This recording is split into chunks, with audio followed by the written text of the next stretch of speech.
Hello everyone, welcome to the CPRIT Prevention webinar. Please note that all attendees will be muted as you join the call. However, there will be two opportunities later in the webinar where you may submit questions either through the questions tab at the bottom of the GoToWebinar control panel or through over the phone. And we'll go over the instructions when we're ready to take your questions. So we're ready to get started. I'll turn it over to Becky, who will tell us about the agenda and then start the presentation. Good afternoon, everyone. Thank you for joining us. I think we have about 106 people on the line right now, and a few other people may be joining us as we get started. In terms of our agenda this afternoon, we've broken it into two parts.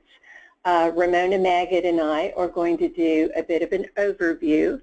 We have about 20 minutes for an overview. We've left an hour, and that's we've got plenty of time for questions.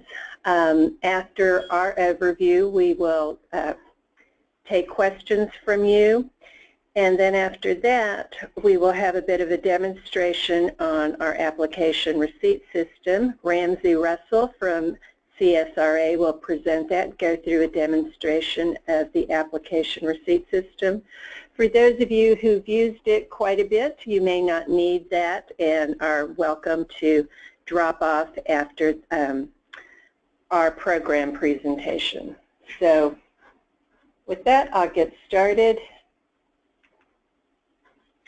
I think most of you are aware of CPRIT's mission, and you know that we award grants to Texas-based entities for cancer research, product development research, and the delivery of prevention programs and services. And we're structured in three programs: academic research, prevention, and product development research. Today we're going to talk about the prevention program and those funding opportunities. So if you're online hoping to hear about the other programs, we're not going to cover that today in this session. The prevention program, we have a couple of principles that guide our program. That is that we will fund evidence-based interventions and their dissemination. We also support the continuum of prevention interventions from primary, secondary, and tertiary. So we will fund the entire continuum of prevention interventions. Our program priorities for 2017 are similar to our priorities in the past. We focus on populations and geographic areas of the state that are disproportionately affected by cancer incidence, mortality, or risk prevalence. And we focus only on underserved populations, so that being our underinsured, our uninsured, medically underserved regions of the state. In addition to the priorities, we also list in our RFAs areas of emphasis. So to identify areas that we want to emphasize, we'll look at the data from the Texas Cancer Registry, look at areas across the state, populations and geographic areas of need, and we will list those under our areas of emphasis in the RFA under primary cancer prevention, the screening, and survivorship programs. One thing to note is just because the project that you want to submit is not listed in the areas of emphasis, that doesn't mean you can't apply. Any applications that are responsive to the RFA will be considered. These are just areas that we're particularly interested in. So for this cycle, we have 5 RFAs, 5 funding opportunities. The first one on tobacco control and lung cancer screening is a new one, and I'll go through that one in a little more detail in a minute. The others we've released several times before, so I'm not going to go into much detail about those, but we'll definitely be able to answer any of your questions should you have specific questions. So the evidence-based cancer prevention services looks at, again, primary, secondary, tertiary prevention interventions. You can apply for any of those. They should be comprehensive projects that include outreach, education, navigation, and of course the delivery of a service. The Colorectal Cancer Coalition, RFA, is for a coalition of service providers that all want to deliver colorectal cancer screening, education, and navigation to services and to treatment. The project should be led by a central project director who coordinates the various partners within the coalition. Cancer prevention, promotion, and navigation to clinical services.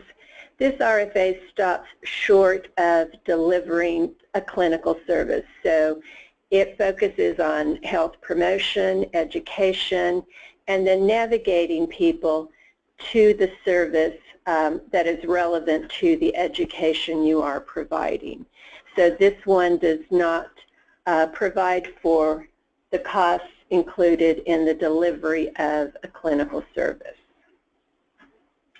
And then the dissemination RFA is for the packaging and dissemination of previously funded CPRIT projects. So I'm going to cover the new RFA, tobacco control and lung cancer screening, in just a little more detail since it is new.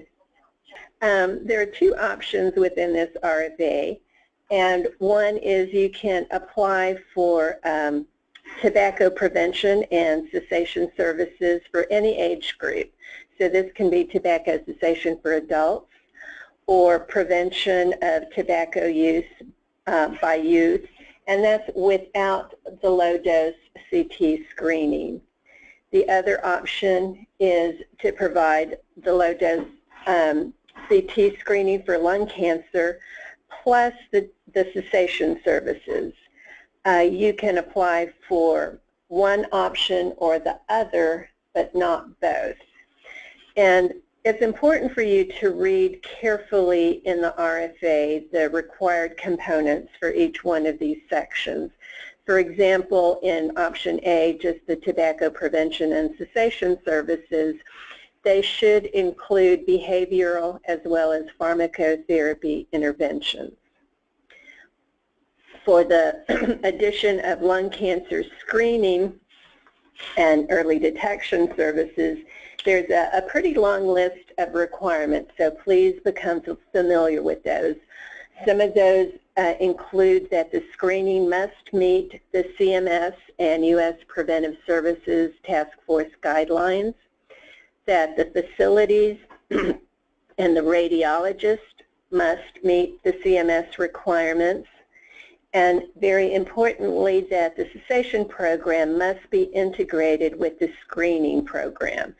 So if the cessation programs are offered outside of the clinic, you must have a formal MOU or agreement for those services.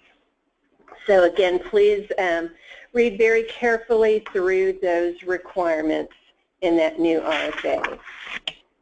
And at this point, I'm going to turn it over to Ramona, who's going to go over some of the review process, the evaluation criteria, and some of the things that we have learned in sitting in peer review, and some of the things that, some of the points that the reviewers bring up frequently that we thought we wanted to pass on to you.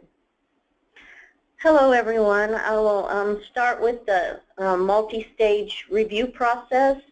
We are very proud of our stringent peer review here at CPRIT, and the prevention program has a four-step review process. The first is peer review where we use reviewers outside of the state of Texas, and the applications are looked at based on individual merit and not compared to one another.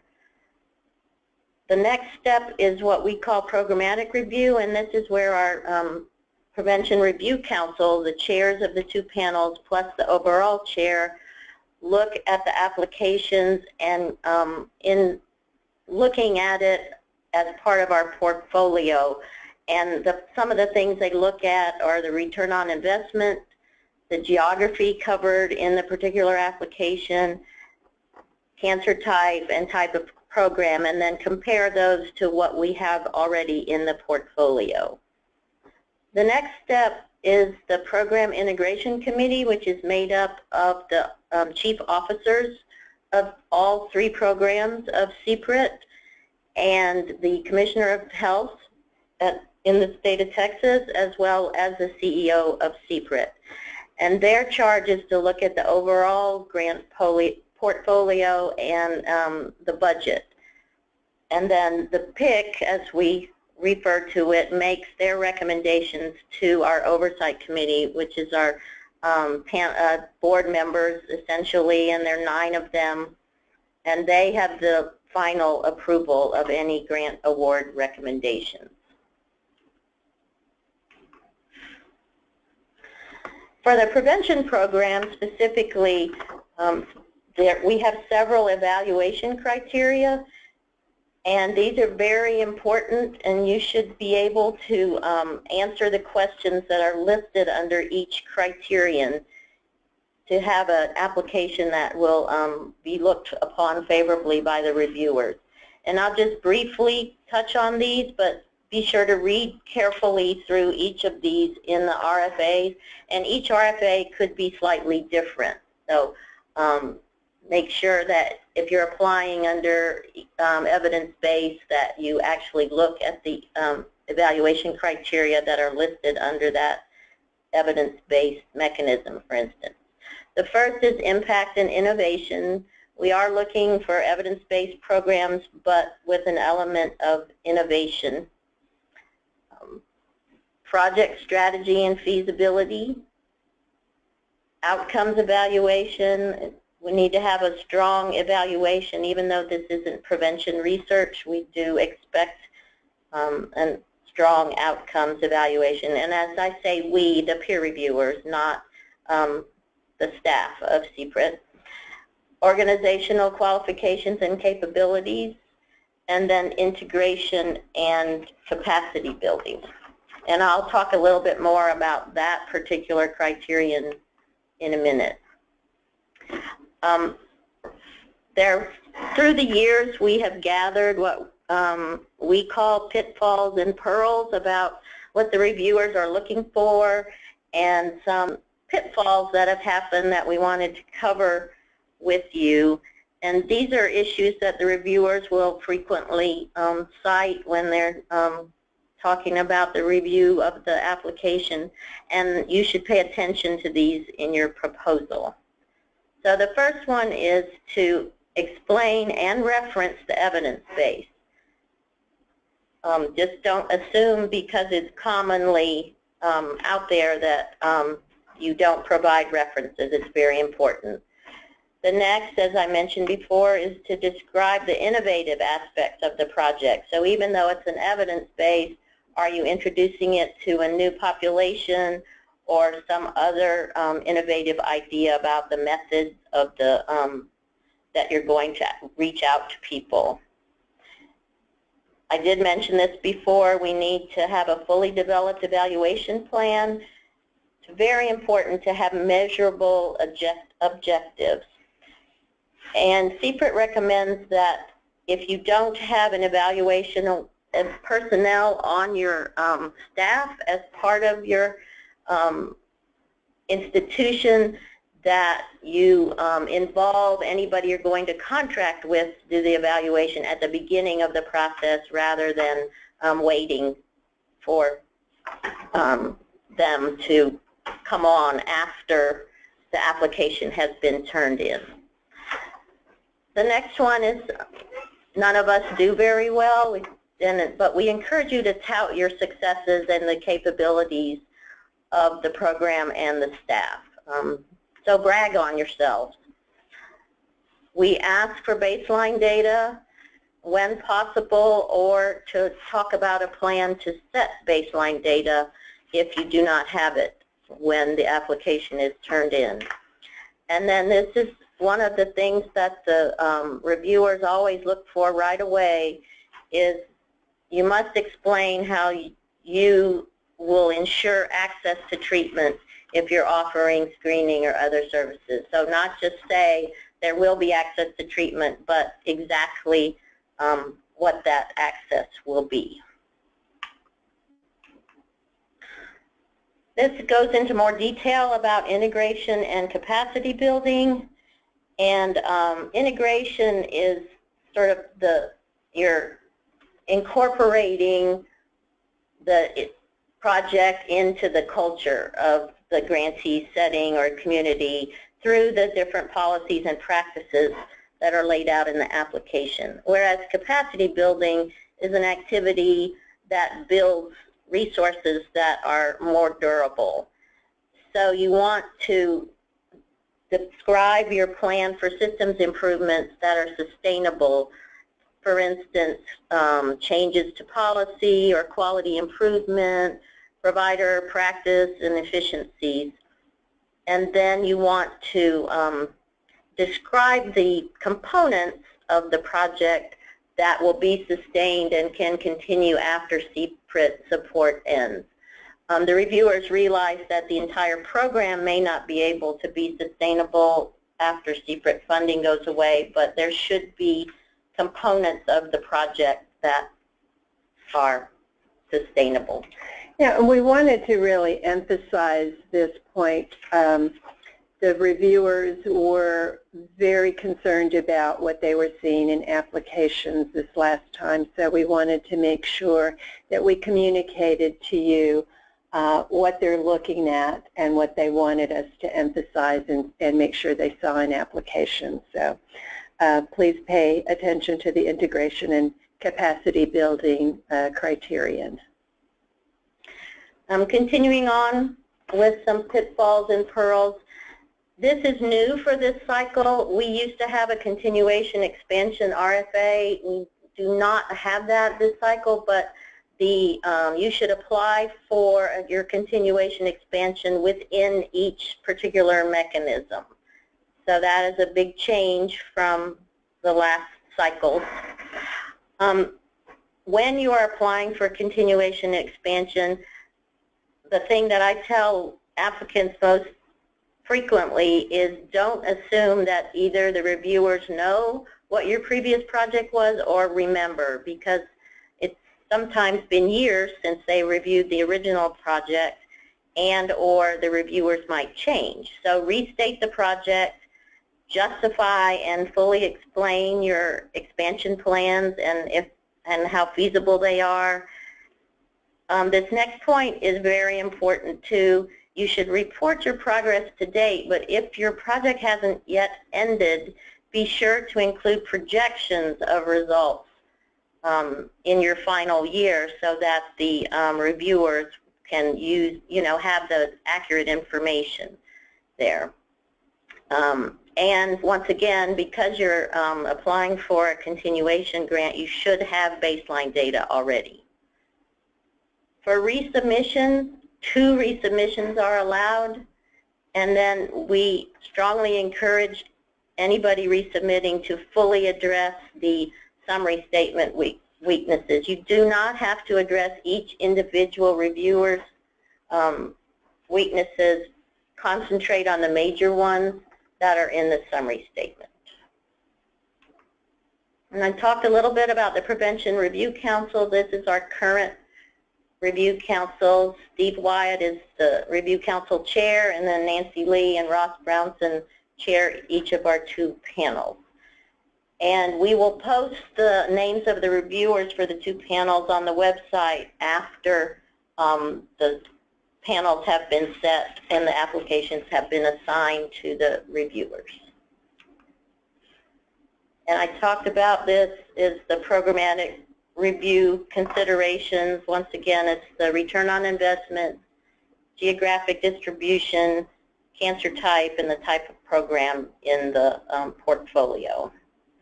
And as an example of something that the Prevention Review Council uses to look at the portfolio, this is shows what our active projects looked like in September of 2016 and the coverage in the state. And the different colors correspond to the number of projects. And so as you can see, we do a good job of covering the state. In addition to this map, there are the individual maps that are on our website that show breakdown by cancer site and type of intervention, like vaccination or screening. So be sure to look at those maps. And they're in the prevention section of the CPRIT website.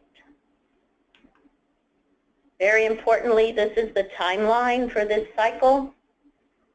The first major milestone is the applications are due March 2nd, and then they're the 4 steps of the review process.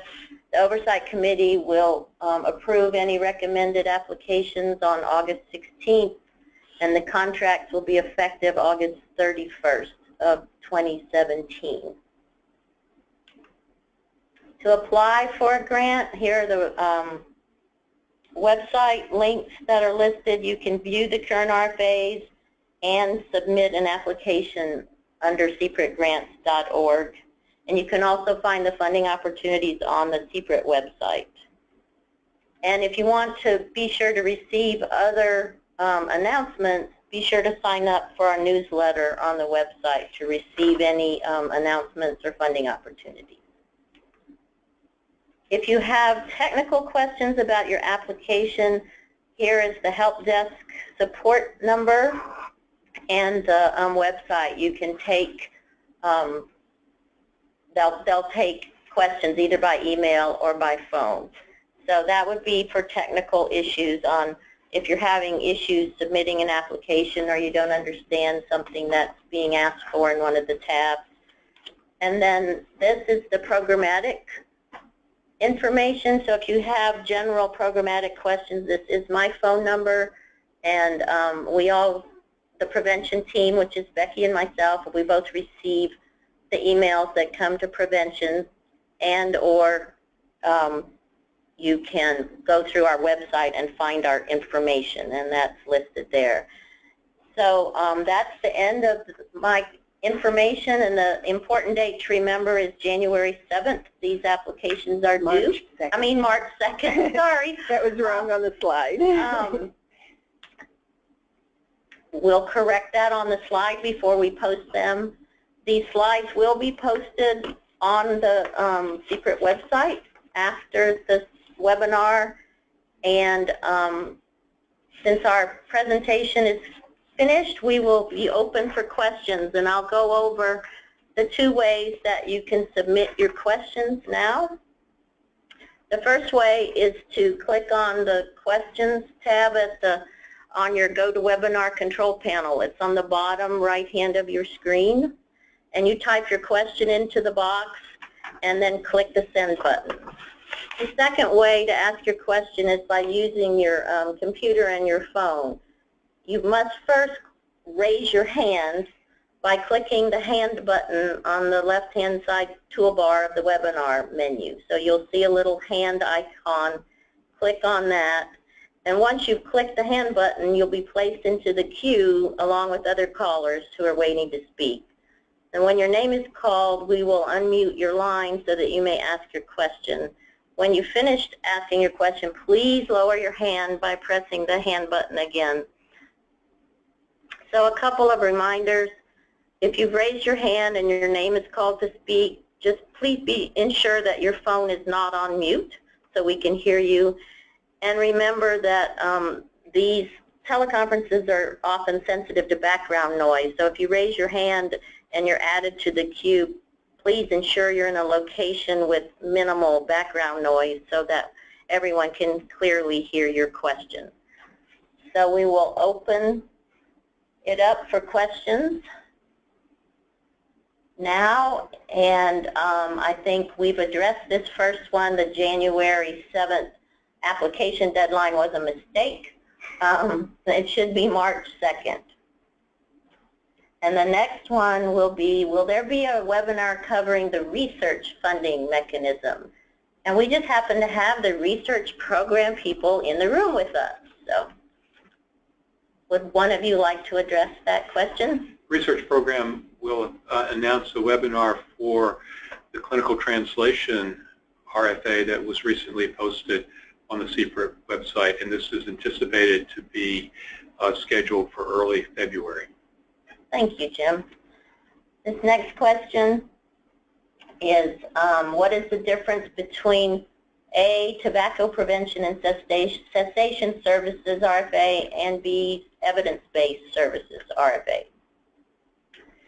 There are two different RFAs, and in the past, the evidence-based services RFA, we would allow the submission of any kind of tobacco cessation and control project in that RFA. What we'd like to do is move all of those that would have applied to the evidence-based services RFA to the new tobacco one. So in essence, the cessation services that were offered previously under that RFA can now be offered under the new RFA. So please apply under the new tobacco RFA. Option A would be for the cessation services. This question is, can we use VA patients in tobacco control and lung cancer screening? We do focus on under and uninsured patients, so it depends on the status of that population. So that might be, I would assume the VA patients have insurance coverage. So that would not be our priority population. The next question is it's referring to the research program, and all of the research RFAs are online on the CPRIT website, and the priority areas are listed in the research RFAs. And you can also reach out to the research program here at CPRIT to ask your question. The next question is about lung cancer screening. Does the development of a novel lung cancer screening test fit with the tobacco control and lung cancer screening RFA? The new RFA is just for the evidence-based low-dose CT screening intervention. So no, for the development of new tests, that would fall to the research program. So just what has been approved by CMS and the U.S. Preventive Services Task Force is what is eligible for application under the new RFA. There's another question related to lung cancer screening. Because the focus is on uninsured individuals, what is the expectation for paying for medical costs? We reimburse the Medicare rate for any clinical services. The next question is related to projects in Texas. Only projects on Texas will be considered, and the answer is yes. The project must take place in the state of Texas. So the next question is, would the self-described patient catchment of a large federally qualified health center qualify as a priority population? Yes. And then the next question is about continuation expansion. To clarify, should a continuation extension of a tobacco cessation service be submitted now under the new RFA? And the answer is yes. Next question, for the survivorship part of the RFA, does the underinsured, uninsured priority apply to that? Yes, it does. That is really the focus of our entire program, is to serve people who don't have other resources or access. We have one more question. If CPRIT funds are being managed by another health system in my county, will my system's chances for receiving a grant award be reduced? In Smith County, UT has several projects. However, other health systems are interested in applying for grants. Well, you're always going to be a bit more competitive if you're covering areas of the state that aren't well covered by other programs.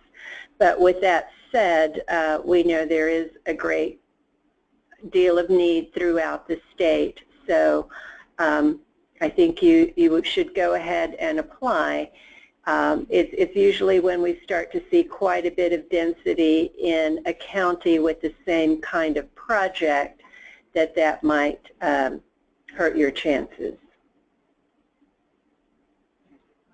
The next question is, if organizations are currently funded through an evidence-based cancer prevention services program, can they still apply for a different project under the EBP or any of the other RFAs? There can be no overlap of projects, so if you're applying for two different types of programs, you may submit multiple under one mechanism, but there should be no overlap. So the same type of project shouldn't be applied for by, say, two different project directors.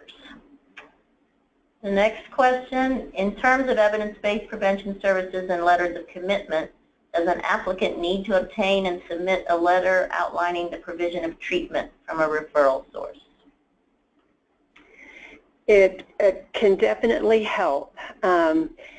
If at the time of application you don't have a formal letter, really a good description of how you plan to ensure access to treatment services would be needed. But the reviewers do take that point very seriously, so the more evidence you can provide that you're going to be able to provide those services can only help.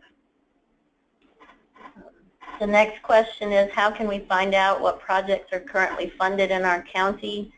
On our website, the CPRIT website, under the prevention program, there are maps, not just of the whole portfolio, but the maps are broken down by cancer site and type of service, so whether it's education or screening.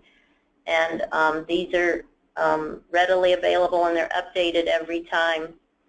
As soon as we give out awards, announce awards, then they're updated. So please visit our site and you can view those maps. Is there a cap for consultant charges similar to the individual annual salary cap of $200,000?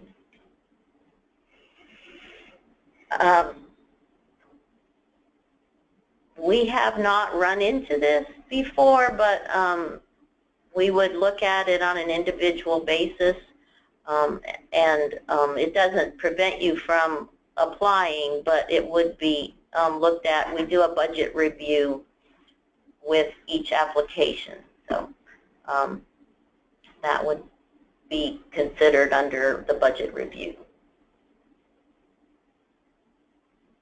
Would CPRIT recognize a non-academic agency's internally developed evidence base for justification for project components or adaptations? Is this for the dissemination RFA, it sounds like?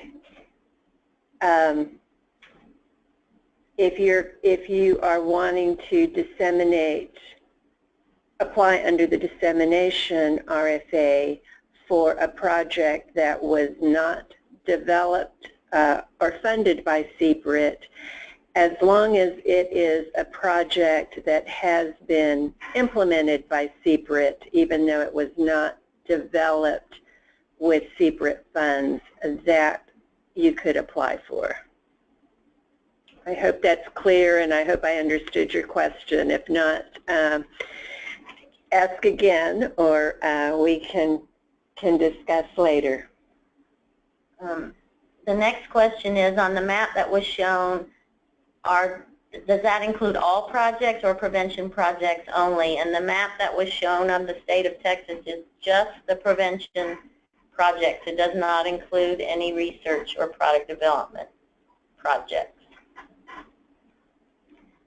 Will CPRIT cover the cost for lung cancer treatment as long as all rates are at the Medicare rate so that the entire continuum of care may be addressed? No, we do not cover any treatment services. It is a prevention program, so we will fund up to diagnosis. There is clarification on the evidence-based.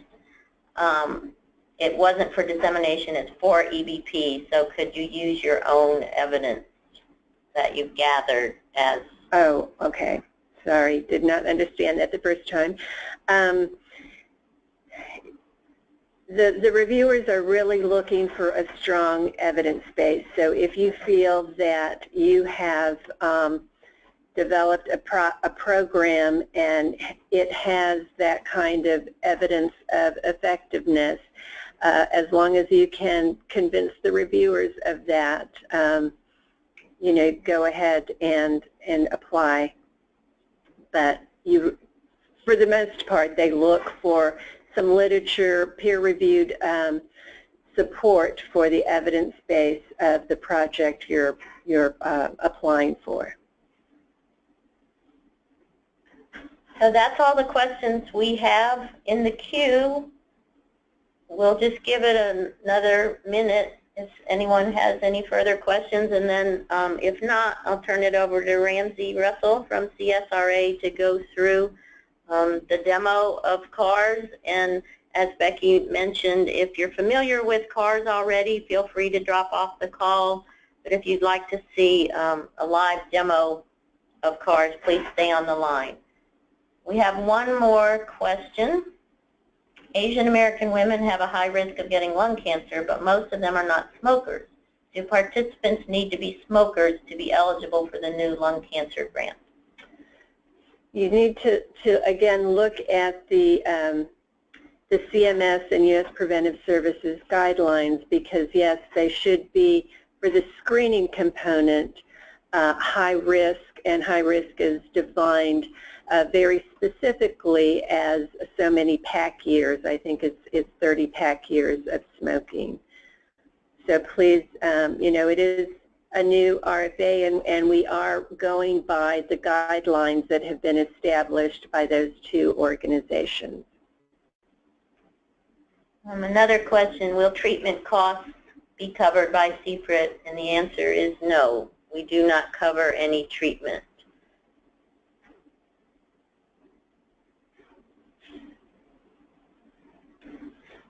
All right. If there are no other questions, oh, one more just came in. Does CPRIT fund travel other than to attend the CPRIT conference? The travel is evaluated on a case-by-case basis. We generally will approve travel if you're presenting your results of your project, not just to attend another conference. So it has to be related to your CPRIT project. I'll now turn it over to Ramsey Russell from CSRA to give you the demo of CARS. Good afternoon. I'm Ramsey Russell. I'm project coordinator with the CSRA team, and I work with our IT team here to set up the application receipt cycles in CARS. So I've got a few slides here to go over, and then we'll go into the actual demo in CARS. So starting an application, there are 3 required individuals for every application submission. The program director starts the application and probably is usually responsible for the bulk of the submission process, except for actually submitting it, which is done by the ASO. The ASO is, during the application stage, the application signing official, then becomes the authorized signing official in the grant stage if it advances. So we'll just keep it with ASO be more simple here. So the ASO cannot start an application, just like the program director cannot submit the application. So they're both the two most critical roles in the application process. Then we also have here the Grants and Contracts, Grants Contract Office of Sponsored Projects official, which, while a required role in the application, they don't actually have any anything that they need to do for the application, just be assigned there so that they're ready. If it does become a grant, they'll have a much more involved role at that point. Then we have optional individuals, the co-PD, alternate submitter, alternate ASO, and program coordinator. Okay, so starting an application. Once you're in CARS, this will probably make more sense. If you're new to CARS, this will make more sense when we're going through the demo. But basically, to start a new application, once you're logged in to your PD account, because again, an ASO can't start one, you'll go to My Applications, Start New Application, and then that'll bring you right up to the screen where you'll enter your title and your project role, which will be either Program Director or Alternate Submitter since you're starting it. And for the DI mechanism, you will have to enter, since it's based on a previously funded CPRIT grant, then you'll have to enter that project ID if you're submitting for DI. For resubmissions, the process is slightly different. To start a resubmission, you'll also go to the My Applications tab and see your application list there and actually look at your, obviously it's a previously submitted application that was not funded. So there'll be a link there next to any eligible applications that'll say Start Resubmission Application. You'll just click on that, and then from there on, it's the same process as for a new application. Okay. So the new thing we have with the continuation expansion applications being embedded in each mechanism, the way to start the application for those is very similar to the resubmission. You'll go to My Applications, look at your application list, and find an eligible renewal application. So these would be previously funded applications or grants, and there'll be, for any of those that are eligible, you'll see a little link there next to the application on your list that'll say Start Renewal Application. Just click on that and that'll start it for you. Once you get into the application itself, after you've entered your title on the initial screen and selected your role, you'll see a series of tabs, 7 tabs essentially. The first one is the Summary tab. It'll show the status of each of those other tabs, each section of the application, and you can view the RFAs, the IFA, and any templates such as for the CPRIT grant summary that are required for your required document uploads. Tab 1 will be the Contacts tab. That's where you select the individuals that we saw on the previous slides there. The ASO, you will search the system. Typically you look through your organization. There's a drop-down menu with the organizations listed, and click there. That'll bring up all the eligible ASOs for that organization.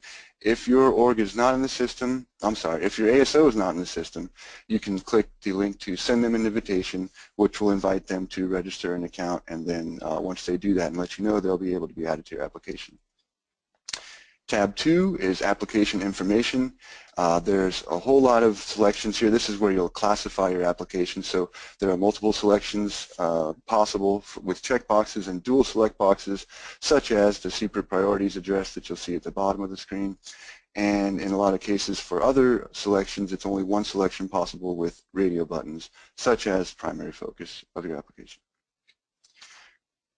Then tab 3 is Collaborating Organizations. This is where you'll list your collaborating organizations and collaborators and briefly describe their role. Click Save as Draft to enter a collaborator and move on to the option to add another one. Required Documents, tab 4. That is where you'll do that's where the bulk of the application takes place. Uploading PDF documents as described in the RFAs. Then you'll have at the very top of that screen, before you get to the uploads, goals and objectives. You'll add a goal, add an objective after you complete each one, up to a maximum of 5 each, but the recommended is a maximum of 4 goals with 2 or 3 objectives each. So all documents are typically required, except for there are some slight variations in requirements across the RFAs. We'll get into that a little bit more when we do the demo here.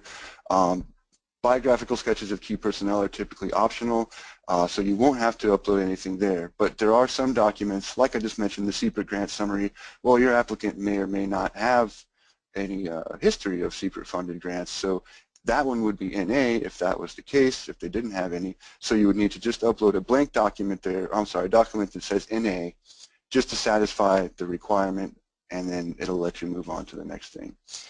The Program Director BioSketch is automatically pulled into the application because it's entered during profile setup, and therefore doesn't have to be uploaded separately here.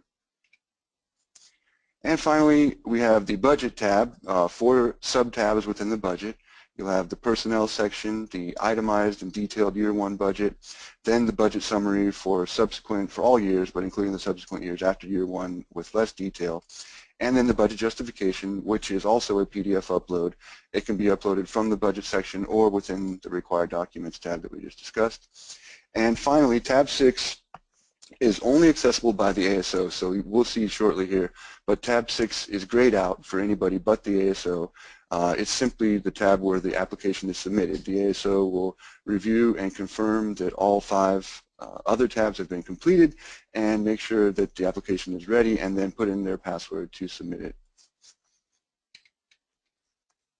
And then you have the questions here again, but we won't focus on that right now because we're going to go into the demo. So those are our contact numbers again.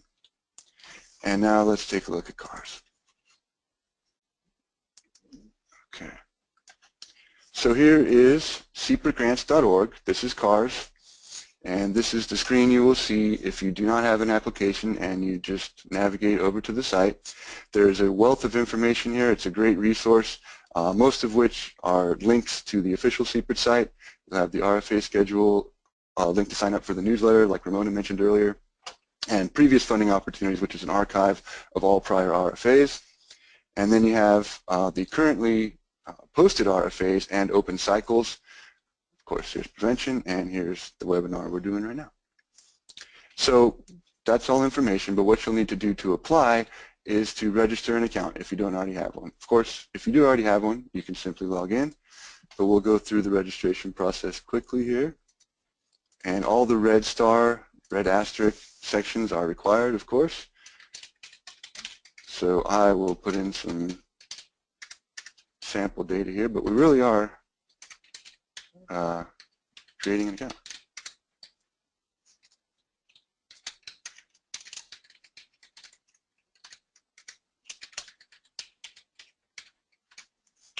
Okay. And then you have security questions here. This is for recovering your password if you forgot it.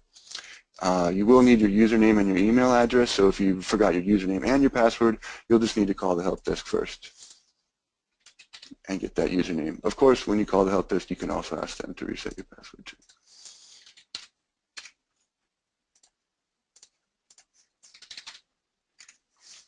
Okay.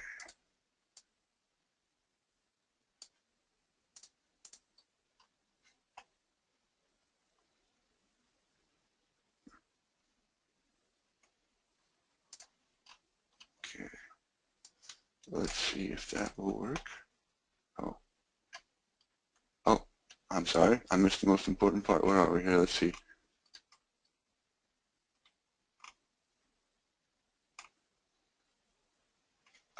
Okay. Apologize. So this is a very important part. I'm an applicant or work for one. I guess this is a good example of what the error messages that you'll see if you don't complete your tab in full. This is the same situation you would see in the actual application. So earlier than I was going to show it, but it is helpful. So this is very critical. If you're going to be the program director or an alternate submitter, you certainly want to select I am an applicant or work for one. Or if you're going to be an ASO, you'll select the application signing official there. But if you select the applicant, you will not be able to serve as an ASO. You won't have that ability.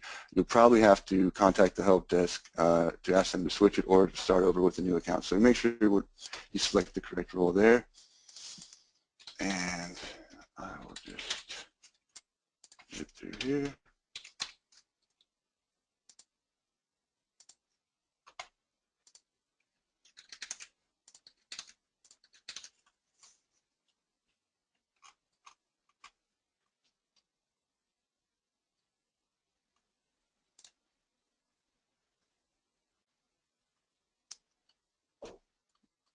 Okay.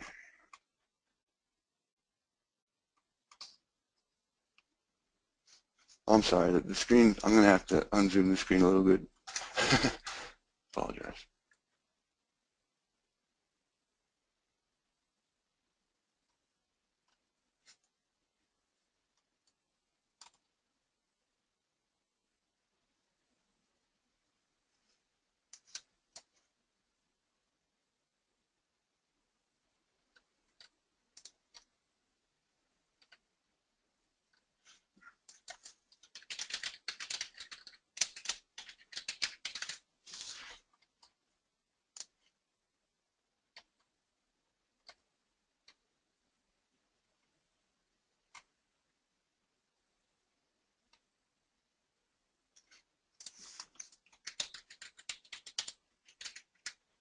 Sorry, it's been a long time since I set up my account. Okay, and we're in. It automatically logs you in. And so from here, like I said, you'll go to my, in the slides, go to My Applications and Start New Application. And then you want to scroll past the Academic Research Program and find Prevention.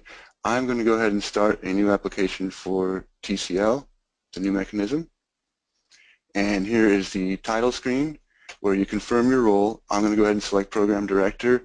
Alternate submitters can also start applications, but if they do, then they need to assign the Program Director. Of course, it's a required role, whereas alternate submitter is not. So I will put in a, and I'll zoom back in a little here. Okay. So here's the Summary tab, and you'll see everything's in draft, of course, because we just started and it's not approved yet for the same reason. You have the deadline here, a lot of information, and down here you have the templates, BioSketch template, current and pending support, and so on. Here's the goals and objectives of most recently funded project, and an example of that template. This is what you'll need for the continuation expansion applications. While the process for continuation expansions has changed, this is the same template that was used for CCE previously, essentially, if you're familiar with that. Then we have the Contacts tab, and that'll bring up the, automatically, since you've selected yourself as the Program Director, it'll bring up your information. If you update your information in My Profile after you've started an application, you want to make sure to go back into that application and click Apply so that the updates take effect for that application. They don't automatically update. Here's where you would search for and add a co-PD if you have one for your project. Same thing with alternate submitter. And ASO, of course, which is required. Like I said, the best way, if you know your ASO, you can certainly put in the last name, but I usually just go by organization. Should be quite a few for us. And there we go. And then just click Add Contact, and that'll add your ASO. When you add the ASO, they will get an email notification to the email in their account, so I'll be receiving one shortly. And then you also need to add your grants contract, Office of Sponsored Projects official. Even though, again, they don't have any required role in the application, they do need to be selected so that we have them there. All right, moving on to the Application Information tab. This tab, unlike several of the others, this tab has a whole lot of information on it. We'll go through it more slowly, but just scrolling down here, this is where saving your application, saving the tab as draft, in this case application information as draft, could be very helpful if you want to come back, if you have a question or you're not sure how to answer a certain section, you can save that and then come back. Up here on the top you'll have the drop down. You can't select to change this here, but it does confirm that you're doing a new application. If you were doing a resubmission or a continuation expansion, it would say resubmission here or renewal for the continuation expansions. But you can't change it there. You can update your title here if you need to, or just leave it. And then here you have the proposed end date. The contract start date is automatically pre-populated in the system. A good tip for this, you don't want to use, let's say you want to do a 3-year project. You're not going to start with September 1st because that would put you at 3 years and 1 day. So start with the previous day, August 31st, and then you can put in 2020. It should take that as a 3-year project. Then you'll have the entity fiscal year end date. This is just your organization's fiscal year end date, so if it ends on June 30th each year, just put in 6/30 and 17. The year is okay either way, but might as well put this year. Okay, then you're selecting cancer sites. We do have some new cancer sites for this cycle. Appropriately, of course, for this mechanism, we now have tobacco-related, and we also have the new for this cycle HPV-related. Simply select your cancer sites by drawing them over to this box. If you select all cancers, the system, of course, won't allow you to select any others, but otherwise you can select as many as are relevant. Primary focus, you select one here. Topic, you can select multiples. The people and professionals reached and people and professionals served. Again, DI is unique. It won't have these boxes. They're not applicable to DI. But for all the other mechanisms, you will have these here. You'll put the number in here, and then the details and the breakdown, the itemization is essentially here with a 1,200 character limit. The target population, here you select all counties or individual counties, however many are relevant and applicable to your project. If there's a specific gender target, you can select male or female. Same thing with the age target, ethnicity and race. Ethnicity is a drop-down, race is a select, you can select multiple. So then there's these questions. The contractor question is just a simple yes or no. Then you'll have the legislative districts. Simply put in the legislative districts for your organization. If you don't know them offhand, you can always use this link here to find them on a handy little website. These questions require, depending on your response, this group of questions here will require more information. So is the PIPD applicant currently eligible to receive federal grant funds? Yes, no problem. No, you do need to submit an explanation for that. Same thing here. If you select yes, you'll need an explanation. If not, you don't. Donations to CPRIT. Has the grant applicant made any donation, gift, or grant to CPRIT, etc.? If that's a yes, then we'll need the details. If not, then you can move on. And then finally, at the bottom of this page, we have CPRIT priorities addressed, which comes, of course, straight from the RFAs, and select as many as are relevant for your project here. Once all this is completed, you would select Finalize Application Information. That'll put this tab into pending ASO approval, and at that point the program director or alternate submitter cannot modify any of the information unless the ASO resets it to draft. Moving on to tab 3, Collaborating Organizations. This is where you will add any of your collaborators, and you can see on the top here that it pulls in the program director. My BioSketch is missing. Unfortunately, I didn't upload it in that process, as I should have. But you would just need to go back into my profile, upload your BioSketch, and then you'll see it appear there. If you're an alternate submitter completing the application, it is going to require a BioSketch from you. Of course, that won't be reviewed or part of the application really. You would just have to do what we described before, upload a document that says NA. In my profile under the BioSketch section, and that'll satisfy that requirement. Otherwise, you'll add as many collaborators as are going to be involved in your project. Select the organization here from the drop-down list. If you don't have the organization there, please contact the help desk. A couple questions, and then you'll add the details for your collaborator. None of these are required except for, on this drop-down menu, you won't see it here because this is TCL, but if you're doing a CRC application, the project lead role will be on this list, and it is a required role, so you need at least one project lead, possibly multiples, but again, only if you're doing CRC. So, moving on to the next tab, required documents. Again, this is the bulk of the application. Just to clarify, all uploads to our CAR system have to be PDF format, and this is where the majority of your documents will be uploaded and constitute the bulk of the application. Here you have the abstract and significance, which is a text box with the 5,000 character limit. You can save it as draft and come back. Here's the goals and objectives.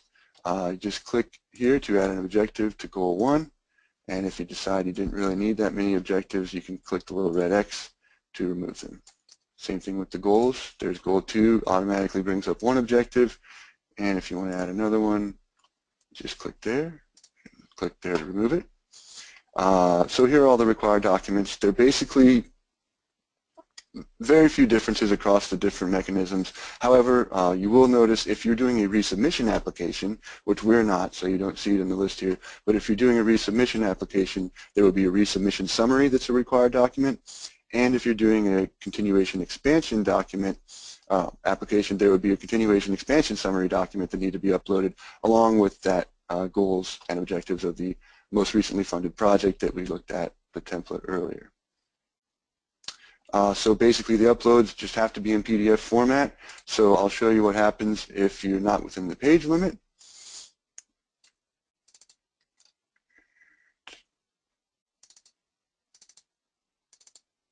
Okay, so I'm going to upload the entire TCL RFA here, which of course is far more than 2 pages. So you'll get a warning, actually an error message, and you won't be able to finalize the tab. So you want to go ahead and delete that. And then when you upload a document that is the right size, this is a 1-page sample document, everything looks great, no error message. All right, and so that's what you would do for required documents. Again, if you don't have any prior CPRIT grants here, it is required, so you'll have to upload a document that just says NA on it to satisfy that and allow you to advance. Same thing with the evaluation professional bio sketch. If you're doing the DI mechanism, it's required for all others, but it's optional for DI. So for DI, you would also upload the page with NA on it. And then at the bottom here, the last one is the budget justification. You can upload it now if you'd like, or if you want to proceed to the budget first, you can always come back and upload that later. The last tab of the application content is the budget tab. And of course you see can't have zero, so we start off with error messages and a warning message. See the warning message up here in sort of a gold color. You can advance through the application despite a warning. It's just the system warning you of something, but an error will not allow you to advance. So if you see anything in red, it's going to stop you from proceeding. So here we have the first tab of the budget sub-tabs, which is your personnel tab. It pulls in your program director, and if you have a co-program director, it'll pull them in as well. Enter the type of appointment, basically the months, the annual base salary, which is limited to the cap of 200,000. So if you put in 400,000, the system will automatically cut it back down to 200. Percent effort, and then fringe benefits, you'll enter those. And each time, you see only one additional space for personnel here. Each time you add a person, another line will come up. See, so just start typing on that and another line will come up. So as many personnel as you need.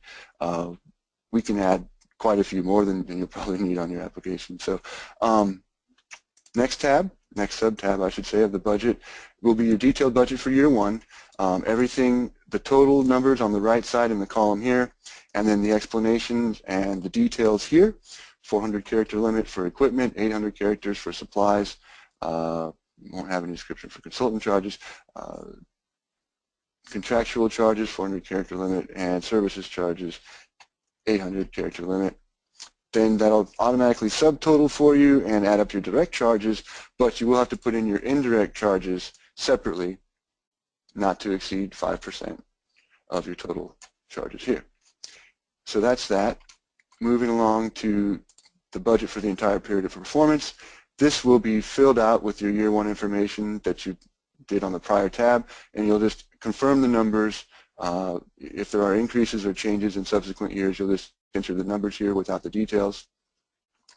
And once you've got that, the last thing is the justification.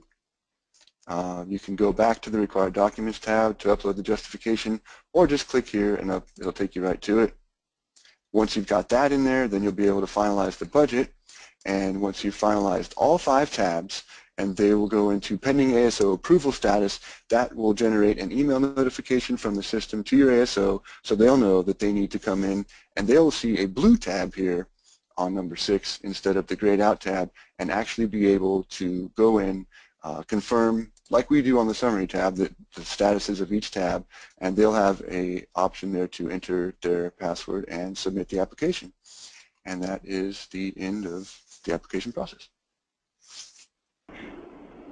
Once again, you can submit your question either through typing in the question on your computer or raising your hand, and we'll call on you.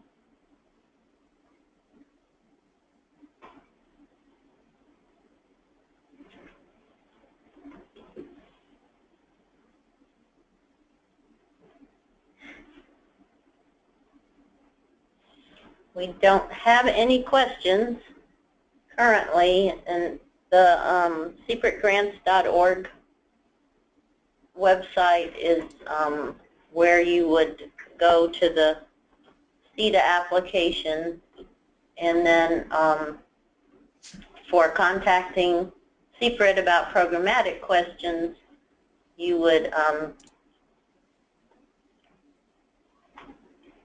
contact the number on your screen.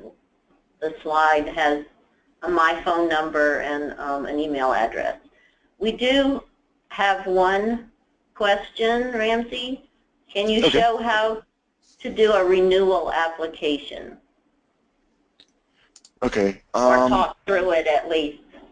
Yeah, I can talk through it. I don't have a way of doing it, of getting into someone's account and to get into an application that would be eligible for renewal. But basically, if you have one that you think should be eligible for renewal, if you have a funded application, you'll click on My Applications here in the application list, and right here to the right, where you have right now, you have View, Edit, or Delete. You probably won't have a delete option there. If it's after the deadline, the delete will not be available.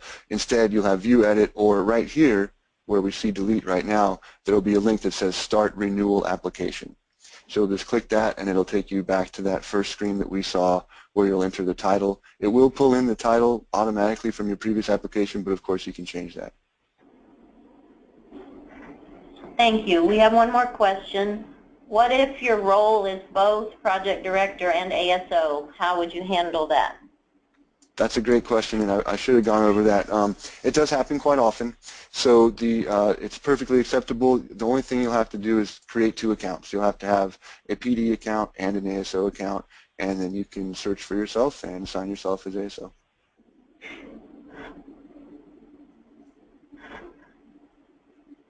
And of course, log in as ASO to submit the application and complete all the necessary tabs.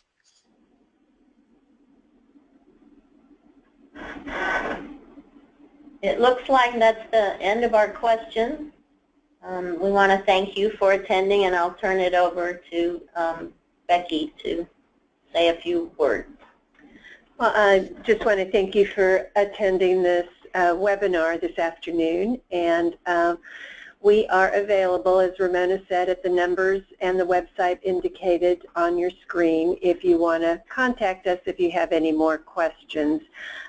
We wish you the best of luck. The current grantees are doing a great job with their projects and providing a great service to Texans. So thank you very much for your interest and all of your efforts.